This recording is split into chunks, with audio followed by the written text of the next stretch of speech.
تتباهين بينا قبال هاي الناس وتقولين ولدي رفعت الراس. تتباهين بينا قبال هاي الناس وتقولين ولدي رفعت الراس. يا أم الطيبة انتي صبرتي شقد صبرتي. يا أم الطيبة انتي صبرتي شقد صبرتي.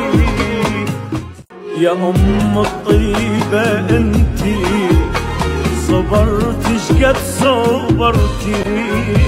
يا أم الطيبة انتي صبرتي شقد صبرتي. يا أم الطيبة